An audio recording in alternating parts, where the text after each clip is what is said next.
जय हिंद। दो टूक में आपका स्वागत है। क्या हम एक खतरनाक मोड़ के ऊपर खड़े हुए हैं? क्या मुल्क सचमुच एक अंधे चौराहे पे पहुंच गया है? शायद हां, क्योंकि महंगाई आसमान छू रही है। उत्तर हो, दक्षिण हो, पूरब हो, पश्चिम हो, त्राहि त्राहि मची हुई है। टेलीविजन चैनल अंग्रेजी के हों, हिंदी के हों, तमिल के हों, कन्नड़ के हों, तेलुगु के हों, जिस भाषा के हों, महंगाई को अपना मुख्य विषय बनाए हुए हैं। अखबारों में लोगों के दुख भरे किस्से, किस तरह उनकी थाली का सामान कम हो रहा है और जिनकी थाली में सामान था ही नहीं वो कैसे जी रहे हैं, वो तो कभी विषय बन ही नहीं पा रहा है, ना हमारे सामने वो सच्चाई आ पा रही है। आप जानते हैं क्या स्थिति आज हो गई है हमारे देश में? हमारे औद्योगिक विकास की दर महंगाई से सारा देश करा रहा है, लेकिन सरकार कह रही है हम महंगाई से लड़ नहीं सकते। प्रधानमंत्री जी, वित्त मंत्री जी, कृषि मंत्री जी और योजना आयोग के उपाध्यक्ष मीटिंग करते हैं। इससे बड़ी कोई कमेटी है नहीं सरकार के पास, इनसे बड़े लोग नहीं हैं। बैठते हैं और कहते हैं हम महंगाई कम करने के लिए कुछ नहीं कर सकते। क्यों? क्योंकि सरकार ने देश को बाजार के हवाले, मार्केट के हवाले कर दिया है। कृषि मंत्री ने जब जब जिस खाद्य सामग्री के बारे में बात की उसी के दाम बढ़ गए। उन्होंने कहा चीनी के दाम बढ़ सकते हैं, दूसरे दिन चीनी के दाम बढ़ गए। उन्होंने दूध पे बयान दिया कि अगले कुछ महीनों में दूध के दाम बढ़ सकते हैं, दूध के दाम अगले ही दिन बढ़ गए। सरकार कह रही है थोड़े दिन और रुको, नई फसल आएगी, दाम घटेंगे। फसल आई, चली गई, दाम नहीं घटे। इस सरकार के लोगों का यह बयान जानते हैं किसकी याद दिला रहा है? लॉर्ड कर्जन की। लॉर्ड कर्जन यही कहते थे कि मानसून आने दो, भाव कम हो जाएगा, सब ठीक हो जाएगा। अंग्रेजों के जमाने का तर्क आज के जमाने की सरकार, जिसके लिए महात्मा गांधी ने गोली खाई, जिसके लिए जवाहरलाल नेहरू जेल में रहे, वो सरकार कह रही है, कर्जन का तर्क दे रही है और लोगों के आंसू पोंछने की जगह लोगों को भरमा रही है। हम आपको इस कमर तोड़ महंगाई की वजह बताएं, उससे पहले आज देश महंगाई की ओर किस रफ्तार से बढ़ रहा है और महंगाई की स्थिति है क्या, वो बताते हैं।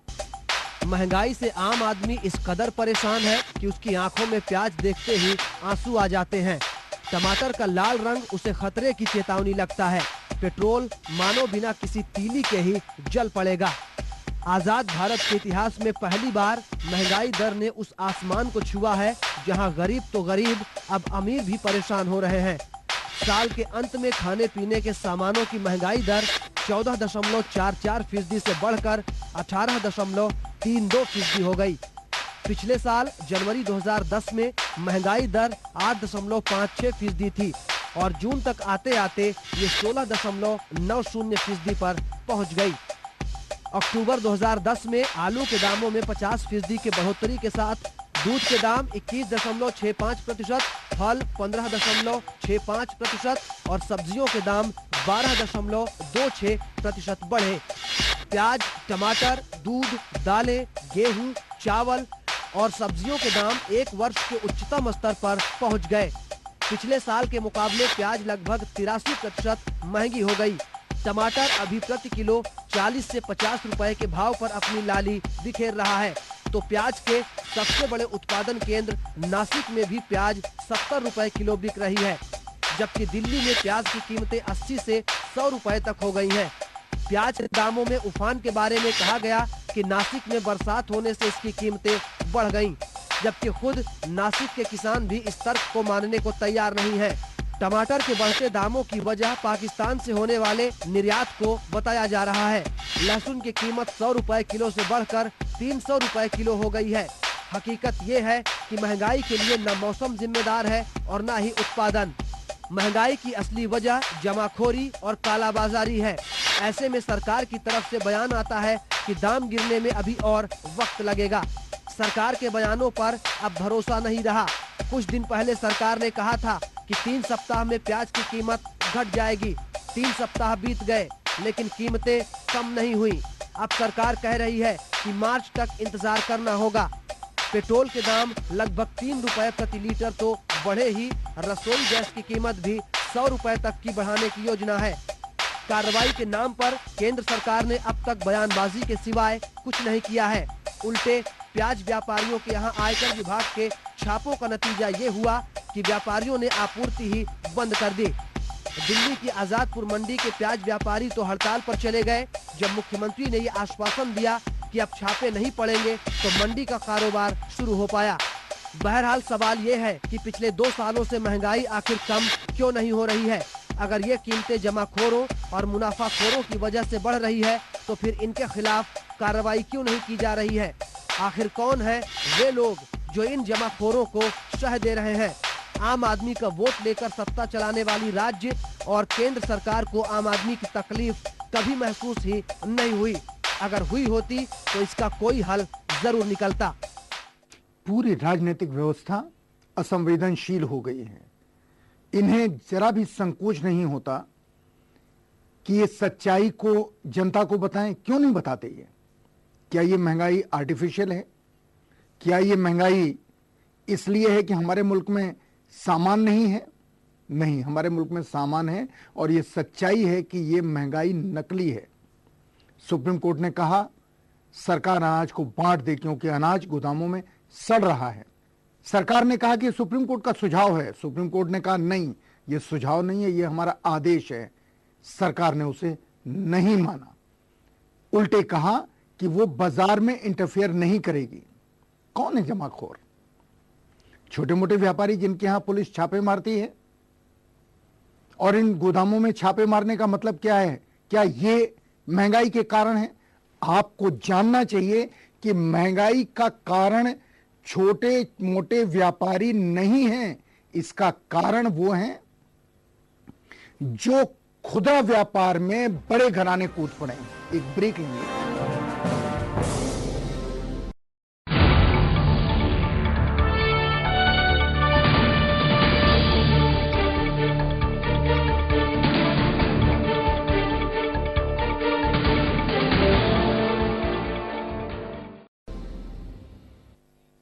ब्रेक के बाद 2 टूक में आपका स्वागत है। गुजरात का छात्र आंदोलन याद कीजिए, क्यों हुआ था? उस छात्र आंदोलन से निकले हुए बहुत सारे लोग, क्योंकि उस छात्र आंदोलन की अगली कड़ी बिहार का आंदोलन था। बहुत सारे लोग आज सत्ता में हैं। इसलिए हुआ था क्योंकि गुजरात के छात्रों के मेस की दर बढ़ा दी गई थी महंगाई की वजह से। एक आंदोलन हो गया। मोरारजी देसाई को आमरण अनशन करना पड़ा। जयप्रकाश नारायण उसमें कूद पड़े और उसकी परिणति हुई इंदिरा गांधी के खिलाफ आंदोलन में। आपातकाल लगा, दोबारा चुनाव हुआ। इसका मुख्य मुद्दा महंगाई थी। सरकार उस समय नहीं झुकी, लेकिन जनता ने सरकार को झुका दिया। 77 में इंदिरा गांधी की सरकार, पूरी सरकार चुनाव हार गई थी। लेकिन आज की हालत क्या है? सारे देश में महंगाई है, लोग खामोश हैं। हम आपको बताएं क्यों जब इंदिरा गांधी, राजीव गांधी और जवाहरलाल नेहरू ये कहते थे कि 2 दिन में महंगाई खत्म हो जाएगी, तो सचमुच महंगाई कैसे खत्म हो जाती थी। और ये जरूर जानिए कि आज के वित्त मंत्री, आज के प्रधानमंत्री, आज के कृषि मंत्री जब बोलते हैं कि महंगाई कम होगी, तो महंगाई क्यों कम नहीं होती, इसकी फिलॉसफी को समझने की जरूरत है। किसे? आपको, जो महंगाई के शिकार हैं। महंगाई या इन्फ्लेशन का मतलब होता है कि पैसा कितना सस्ता है, मतलब आप कितने पैसे में कितना सामान खरीद सकते हैं। अर्थशास्त्र के अनुसार ये आज की कीमत और 1 साल पहले की कीमत का अनुपात होता है। भारत में महंगाई इतनी बढ़ गई है कि आम आदमी का जीना मुश्किल हो गया है। रोटी के लाले पड़ गए हैं। ऐसा नहीं है कि भारत पहली बार महंगाई से जूझ रहा है। चाहे वो नेहरू का जमाना हो या इंदिरा गांधी और राजीव गांधी का शासन, सब ने महंगाई से मुकाबला किया। महंगाई बढ़ते ही सरकार कहती थी कि 2 दिनों के अंदर महंगाई पर लगाम लगेगी, तो 2 दिन के बाद स्थिति बदल भी जाती थी। आज सरकार वादे पर वादे कर रही है, लेकिन सामानों की कीमत कम नहीं हो रही है। सरकार अपनी गलती छिपाने के लिए कहती है ये महंगाई इंटरनेशनल मार्केट की वजह से है। ब्रिटेन में महंगाई दर 4% है, अमेरिका में महंगाई दर 1.1% है, फ्रांस में महंगाई दर 0.1%, जर्मनी में महंगाई दर 0.3% ही है। हमारे पड़ोसी हमसे गरीब हैं, लेकिन वहाँ की जनता का हाल बेहतर है। भारत के साथ ही आगे बढ़ता देश है ब्राजील, जहां महंगाई दर 4.9% रही है। चीन में 4% और यहां तक कि भारत से कहीं छोटा और कमजोर देश जो कि गृह युद्ध से पूरी तरह उबर भी नहीं पाया है, श्रीलंका ने भी महंगाई दर को 6.3% से ऊपर नहीं जाने दिया। तो क्या इंटरनेशनल मार्केट का असर सिर्फ भारत पर ही दिखता है? वैसे किसी भी देश की स्वस्थ अर्थव्यवस्था के लिए महंगाई दर 2 से 5% होनी चाहिए। अगर इससे ज्यादा हो जाए तो अर्थव्यवस्था के लिए खतरे की घंटी है। लेकिन भारत में महंगाई दर इस खतरे को पार करके अर्थव्यवस्था के अस्तित्व को चुनौती दे रही है। महंगाई दर 18.32% हो गई है। इतनी महंगाई बेरोक टोक चोरबाजारी, जमाखोरी का नतीजा है। पहले चोरबाजारी करने वाले छोटे छोटे व्यापारी और थोक विक्रेता होते थे।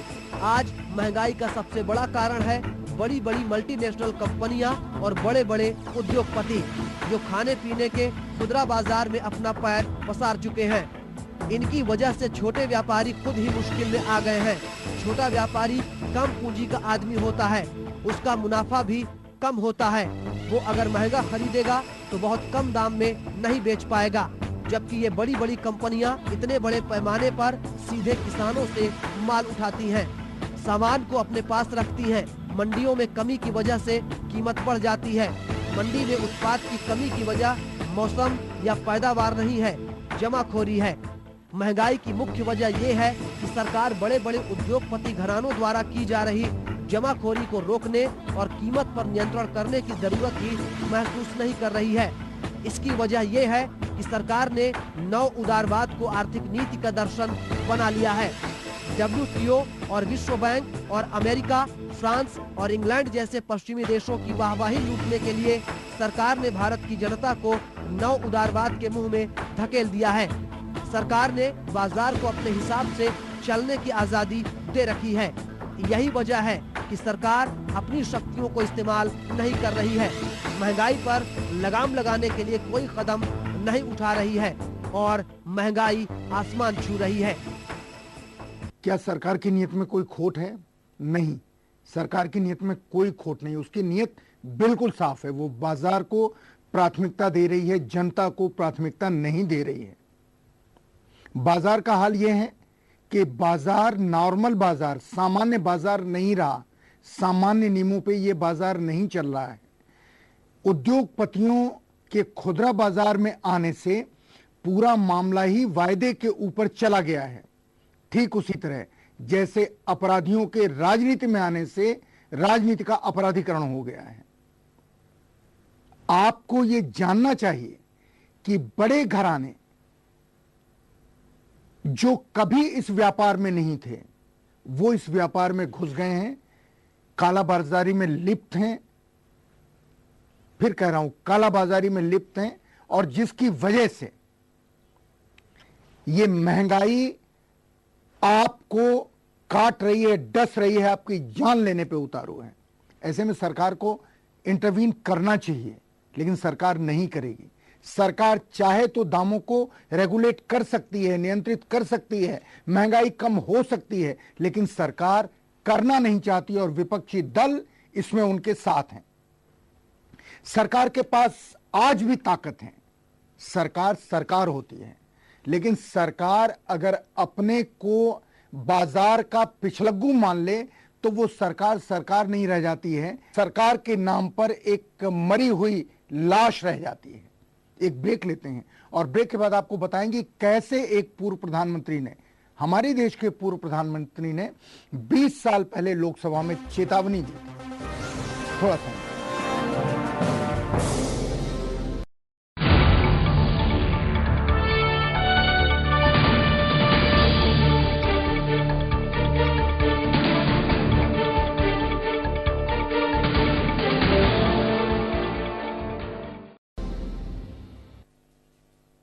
ब्रेक के बाद दो टूक में आपका स्वागत है। आपको बता रहे हैं कि कैसे देश एक खतरनाक मोड़ के ऊपर है। महंगाई ने कैसे इस देश को अपने जबड़े में पकड़ लिया और किस तरह से 11.3% से घटकर विकास की दर, औद्योगिक विकास की दर 2.7% के ऊपर आ गई है। इस चुनौती का मुकाबला सरकार कर नहीं रही है। हालत यह है कि यह जानना बहुत जरूरी है कि किस तरह सरकार की नव उदारवादी नीतियों ने नेहरू, अंबेडकर और सबसे बड़े राष्ट्रपिता महात्मा गांधी के सपनों को चकनाचूर कर दिया, जिन्होंने इस देश को एक कल्याणकारी राज्य सरकार देने का सपना देखा था। स्वतंत्रता संग्राम के दौरान गांधी, नेहरू और अंबेडकर ने भारत को एक वेलफेयर स्टेट बनाने का सपना देखा था। हमारे नेताओं का सपना था कि आजाद हिंदुस्तान शोषण मुक्त होगा। सरकार गरीबों और पिछड़ों के लिए योजनाएं बनाएगी। हर परिवार के आर्थिक विकास के लिए सरकार अवसर प्रदान करेगी। गरीब अमीर बनेंगे। लेकिन 1991 के बाद से इस सपने को बाजारवाद, नव उदारवाद और वैश्वीकरण की आग में झोंक दिया गया। नव उदारवाद का मतलब है कि सरकार अपने आप को देश की आर्थिक व्यवस्था से अलग कर लेगी। बाजार पर किसी प्रकार का नियंत्रण नहीं रखेगी। ये सरकार की चिंता नहीं होगी कि महंगाई कितनी है और बाजार में क्या उपलब्ध है या नहीं है। सरकार ने वैश्वीकरण और रिफॉर्म के नाम पर नव उदार को भारत में स्थापित कर दिया है, जिसका फायदा पूंजीपतियों को हो रहा है। साथ ही ये विदेशी पूंजी के लिए भारत में पैसे कमाने के रास्ते बना रहे हैं। नव उदारवाद की नीति की वजह से ही सरकार महंगाई के सामने घुटने टेक चुकी है। बाजार और बड़े व्यापारियों पर कोई राजनीतिक कंट्रोल ही नहीं रखना चाहती। इसका उदाहरण पेट्रोलियम है। पेट्रोल की कीमत को पेट्रोल कंपनियों के हवाले कर दिया गया है। इसी नीति के तहत सरकार धीरे धीरे अपने दायित्व को खत्म करती चली जाएगी और देश की अर्थव्यवस्था के साथ साथ विकास के कामों को भी प्राइवेट कंपनियों के हवाले कर देने की तैयारी है। यही वजह है कि सरकार महंगाई से निपटने के लिए कोई कारगर कदम उठाने से हिचक रही है। नव उदारवाद की वजह से शासन के हर क्षेत्र से सरकार अपनी भूमिका को खत्म करती जा रही है और इन सारी जिम्मेदारियों को निजी या प्राइवेट सेक्टर पर डालती जा रही है। हालांकि आज भी सरकार के पास कई ऐसे अधिकार हैं, संस्थाएं हैं जिसके जरिए महंगाई पर लगाम लगाई जा सकती है, लेकिन सरकार को लगता है कि अगर वो ऐसा करेगी तो इंटरनेशनल मार्केट में भारत की साख खत्म हो जाएगी। नव उदारवाद का अपना तर्क है, ये विकसित देशों के लिए तो ठीक है, लेकिन भारत जैसे देश में अगर सरकार अपने दायित्व को खत्म करने की कोशिश करेगी तो भारत के गरीबों और पिछड़ों का विकास होना असंभव है। 1991 में जब नव उदार की नीति को अपनाया गया, तब देश के लोगों को भरोसा दिलाया गया कि 20 साल में सब कुछ ठीक हो जाएगा। लेकिन आज भारत ऐसे मोड़ पर खड़ा है जहां पूरी की पूरी आर्थिक व्यवस्था चरमराती हुई दिख रही है। गरीब और ज्यादा गरीब हो रहे हैं, किसान आत्महत्या कर रहे हैं। 260 जिलों में नक्सलियों का वर्चस्व है। आज सरकार महंगाई से हार गई है। ये महंगाई नव उदार की देन है। ये ऐसा दर्शन है जिसने हमारे स्वतंत्रता सेनानियों और नेताओं के सपनों को चकनाचूर कर दिया है। सन 92 में तत्कालीन सरकार के वित्त मंत्री श्री मनमोहन सिंह ने, जिसके प्रधानमंत्री नरसिम्हा राव जी थे, उन्होंने अपनी नई आर्थिक नीतियों का मसौदा संसद में पेश किया। लोकसभा में भूतपूर्व प्रधानमंत्री चंद्रशेखर खड़े हुए और उन्होंने इसका जमकर विरोध किया। उन्होंने वो सारे खतरे बताए जिन खतरों का सामना आज हम कर रहे हैं। नरसिम्हा राव जी खड़े हुए, उन्होंने कहा कि चंद्रशेखर जी, मैंने तो आप ही के सलाहकार को वित्त मंत्री बनाया, मैंने सोचा कि वो आपकी नीतियों को ही लागू कर रहे हैं। चंद्रशेखर जी ने कहा, नरसिम्हा राव जी, मैंने आपको सब्जी काटने के लिए चाकू दिया था, आप तो उस चाकू से दिल का ऑपरेशन कर रहे हैं। आज सारे खतरे हमारे सामने वैसे के वैसे ही आ रहे हैं जैसा चंद्रशेखर ने लोकसभा में मुल्क को चेतावनी देते हुए जिन खतरों से देश को आगाह किया था। आज महंगाई नहीं, बाजारवाद का हमला है। ये महंगाई बाजारवाद के परिणाम स्वरूप है, जिसे सरकार समझकर भी समझना नहीं चाहती। आपको एक चीज और बताएं, सरकार नहीं समझ रही वो तो ठीक है, लेकिन भारतीय जनता पार्टी क्यों नहीं समझ रही है? आडवाणी जी क्यों नहीं समझ रहे हैं? सुषमा स्वराज और अरुण जेटली क्यों नहीं समझ रहे हैं? क्या ये भी उसमें कहीं हिस्सेदार हैं? प्रकाश करात क्यों नहीं समझ रहे हैं? लालू प्रसाद, रामविलास पासवान, नीतीश कुमार क्यों नहीं समझ रहे हैं, जो सरकार में मुख्यमंत्री हैं? क्या ये भी इसके हिस्सेदार हैं? क्या बाजार ने देश के सारे विरोधी दल के नेताओं को कहीं न कहीं प्रभावित कर लिया है, अपने दायरे में ले लिया है, घेर लिया है? हुआ क्या है ये समझना बहुत जरूरी है। इसलिए समझना जरूरी है क्योंकि जनता चौराहे पर आज अकेली खड़ी है, उसके लिए कोई आवाज नहीं उठा रहा, कोई लड़ने की बात नहीं कर रहा। तो कौन लड़ेगा? नक्सलवादी? कौन लड़ेगा? माओवादी? कौन लड़ेगा? अगर ये लोग नहीं लड़ेंगे तो उस जगह की पूर्ति ये ताकतें करेंगी जिनका नाम मैं ले रहा हूं। रोजी रोटी के लिए लड़ने वाले लोग, जिनकी थाली से रोटी गायब हो रही है, जिनकी जिंदगी से रोजी गायब हो रही है, सिर्फ इस बाजारवाद की वजह से सरकार को इसके लिए चेतना पड़ेगा। और अगर नहीं चेतेगी तो क्या होगा? बहुत विनम्रता से आपसे कहना चाहते हैं, राजनीतिक दलों के नेताओं से कहना चाहते हैं, आडवाणी जी आपसे कहना चाहते हैं, सोनिया जी आपसे कहना चाहते हैं, अगर जनता की तकलीफें दूर नहीं होंगी, महंगाई दूर नहीं होगी और आप उनके बारे में कुछ नहीं सोचेंगे तो जनता क्या करे?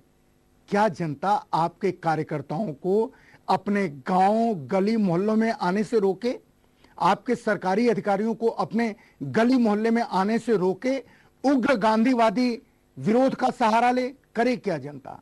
जनता को अपने हाथ में कानून मत लेने दीजिए, बाजार को नियंत्रित कीजिए और इस महंगाई से जनता को निजात दिलाइए। ये आपका फर्ज है क्योंकि आप इस देश में पैदा हुए हैं जिसका नाम हिंदुस्तान, जिसका नाम भारत है।